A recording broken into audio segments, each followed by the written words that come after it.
I have failed far more times than I've succeeded. Far more. You will never succeed more than you fail. That's not how it works. You know why? Because failure is a wonderful teacher. It's the only way to learn. You have to fail. Failure is a part of the process to becoming successful. I tell people this all the time. Michael Jordan, the greatest basketball player in the world, he took 946 game-winning shots. 946 times since he was in high school, the ball has been in his hand to take the game-winning shot with no time on the clock. He has only made 146 of those. He has missed over 700 times, but he has made 146. You know what they write about? When he make it. They write about when you make it. So guess what? When you get through failing, all you gotta do is make one. The most successful people aren't the people that never tried. Those are the people that are not successful at all. If you never tried, you were never successful. If you got held back by your fear, you were never successful.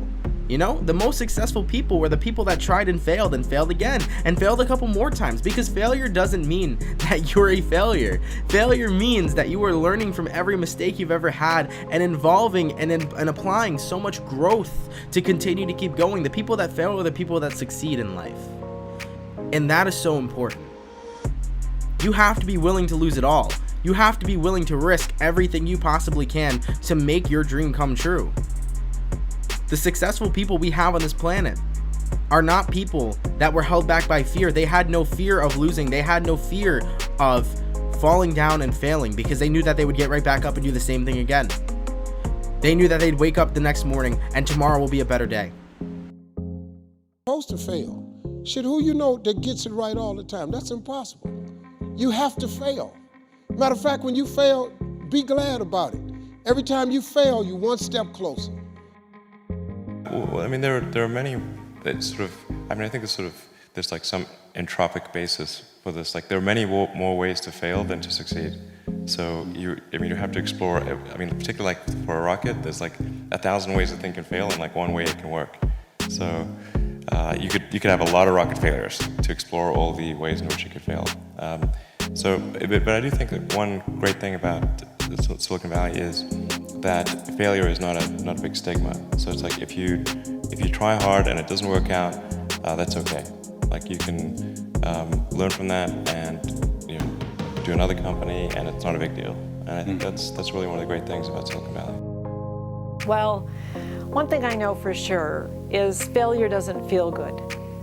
I know that when you feel like you failed at something, it hurts. Sometimes it hurts. It's hard to accept.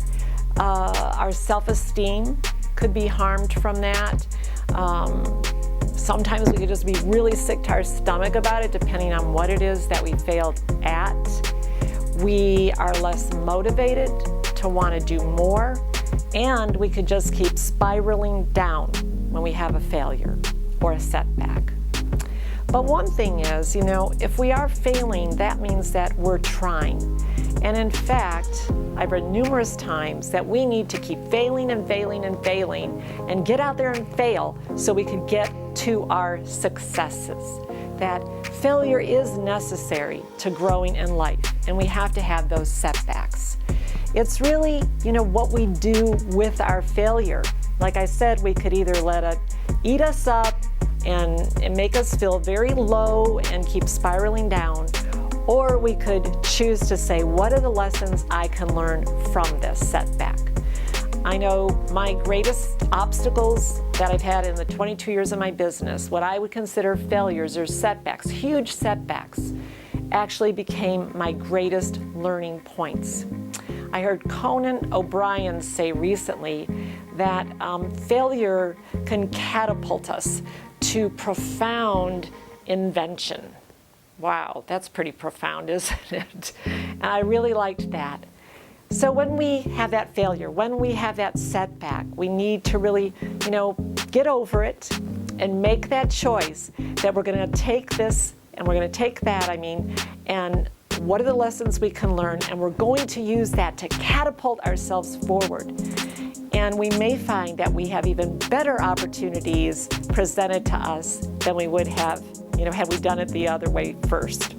So good luck, and just know that failures are part of our success, and feel comfortable with it. Be more comfortable with failure than regret. I often speak about how gratitude can be like a power assist for your self-awareness and self-confidence. Part of life's journey includes failure as a part of the process. By being more comfortable with failure than regret, you will not fall into the trap of what ifs. A gratitude mindset will keep you pushing hard even though there will be failures. It makes the failures more palatable, and that helps to define why they occurred to you. It takes some of the sting away. There may not be a sadder situation than coming across a person that expresses regret all the time. Gratitude will keep you understanding the role failure plays and not let you go down the path of regret. I'm that gratitude guy. Remember, be grateful and never quit.